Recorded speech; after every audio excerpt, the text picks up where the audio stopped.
po nito kasi kung susundan mo lang ito, ikaw ay magiging mabuti, banal, righteous in front of the Lord. And I find it very interesting because among the 7 enumerated here, 3 pertains to the mouth. 3 dito sa binanggit, kasalanan nag-uumpisa sa bunganga, sa bibig.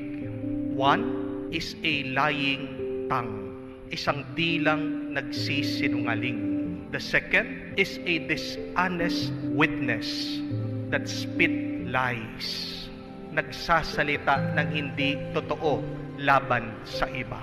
And the third is somebody who starts conflict in the community. Pinag-aaway-away yung mga tao sa komunidad, sa barangay, sa pamilya, sa lipunan. Paano nag-uumpisa ito? Sa kanyang masamang salita.